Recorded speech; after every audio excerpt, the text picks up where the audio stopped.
Non-conference games that are under the radar, but that you should consider watching in 2019.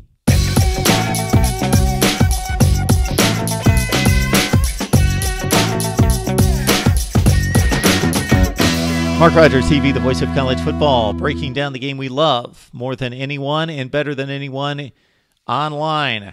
Best discussion, debate, and analysis. Please check out the videos. If you're coming across our channel for the very first time, or maybe you've seen a video post or two, please dive into the library. We deliver each and every day. I posted a video a couple days ago of my top 10 non-conference matchups for 2019. The real marquee, sparkly, shiny games like LSU and Texas, Notre Dame, Michigan, Miami, and Florida. These are the under the radar, not necessarily the marquee elite teams, the matchups that are going to blow you away, but some very intriguing, interesting matchups for various reasons. I did not include some more traditional matchups like Iowa, Iowa State that play every year. Pitt and Penn State have been playing recently. I did not include that game. Some other ones that are honorable mention, of course, this is a top 10 list, so the honorable mentions didn't make it, like Cal and Ole Miss. Interesting game with Justin Wilcox with Cal on the rise. UCF at Pitt after the Black Knights blew them out last year by 31 points. Georgia Tech and Temple, interesting. Fresno State against the USC. Houston, Oklahoma. Of course, the Cougars won that matchup a couple years ago against Baker Mayfield. Kansas and BC. Nebraska, Colorado with a return trip after the Huskers lost to the Buffs last year. Texas Tech, Arizona, they played last year. Oklahoma, UCLA played in 2018 as well. And this time it's at the Rose Bowl. Arizona State, Michigan State, the second of the home and home after the Sun Devils upset Sparty last year. Some others, North Carolina, South Carolina with Mac Brown's debut back in play at North Carolina. And Clemson, South Carolina, of course, they play every year. Notre Dame, Stanford's going to be a huge game, and Stanford could potentially play themselves into a playoff consideration. Notre Dame also plays Duke. All right, these are the more under-the-radar games that I really, really like here in 2019. Here we go. Game number 10.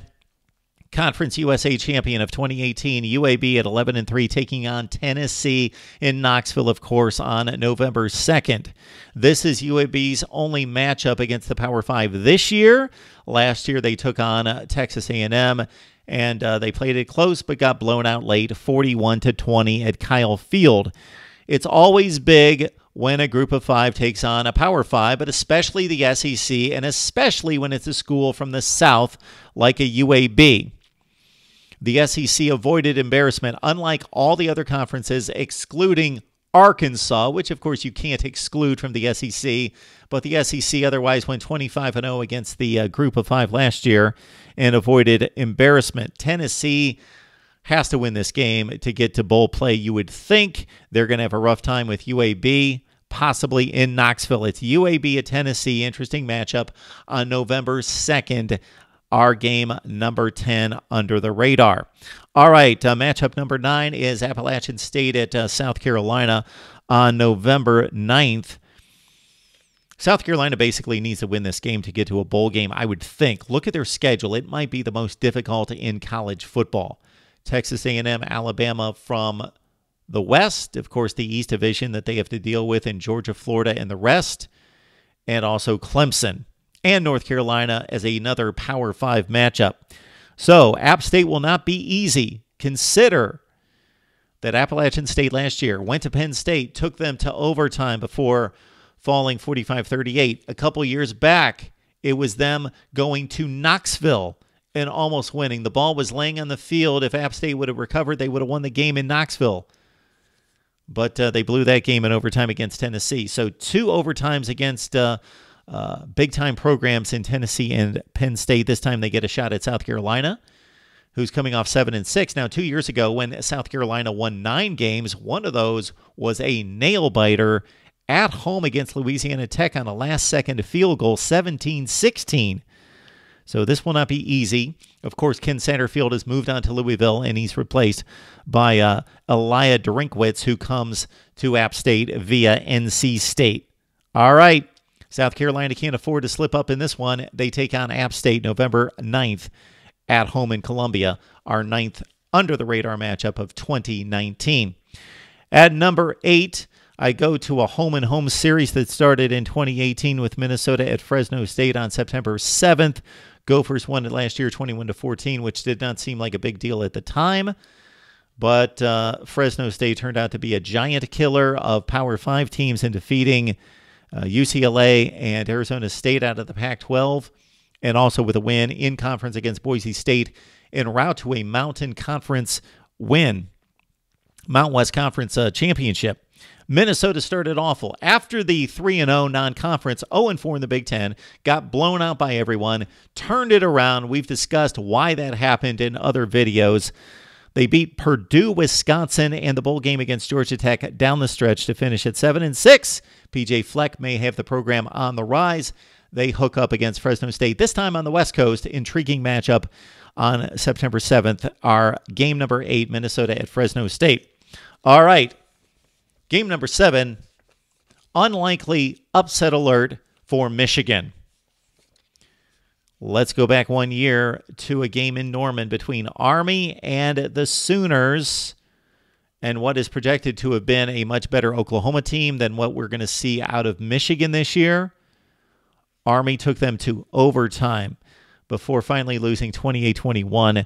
And Army, of course, had that formula for success. They kept the ball away from Oklahoma for 44 minutes and 41 seconds in regulation. Oklahoma had the ball for 15 minutes in that game against Army.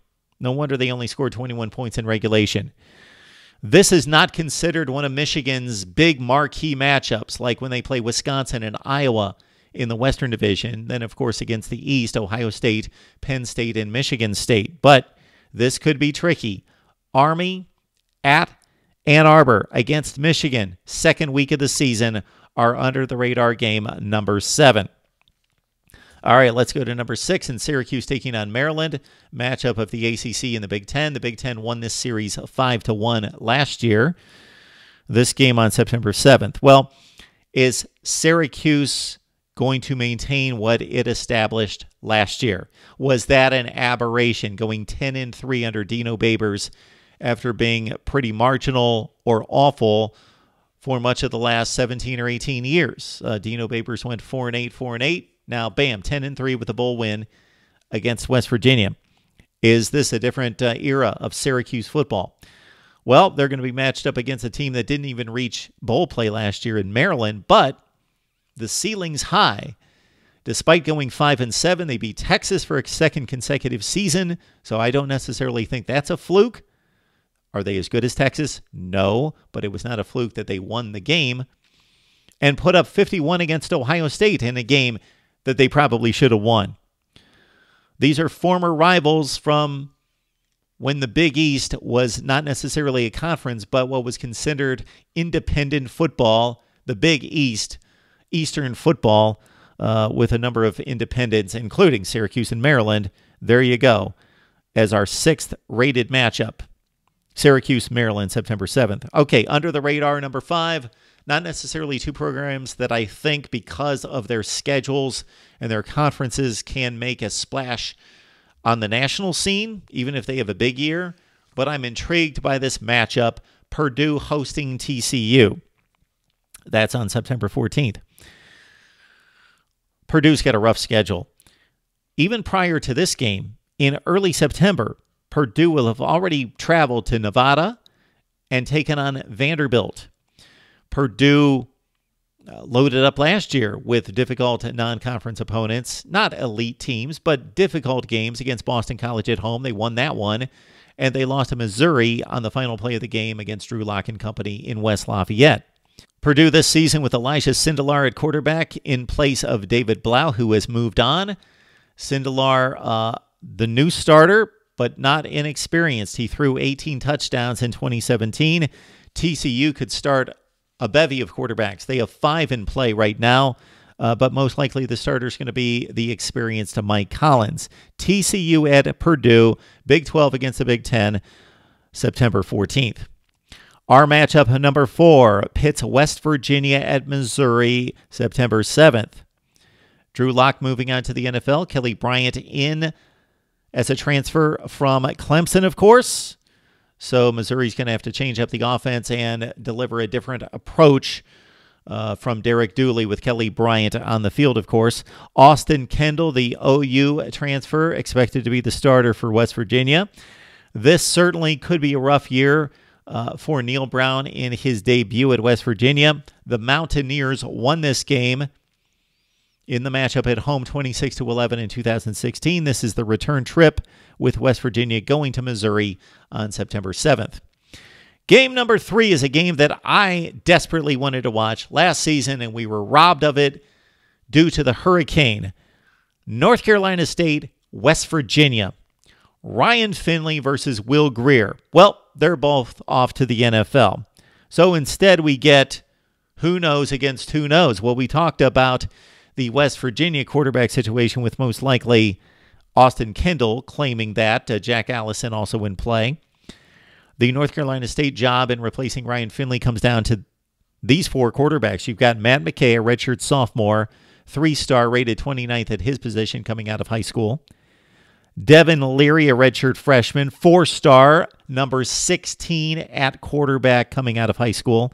Bailey Hockman, redshirt sophomore, a 4-star as well, number 1 JUCO quarterback coming out of those ranks. And Ty Evans, a freshman, true freshman, pro-style quarterback rated in the top 20 at his position.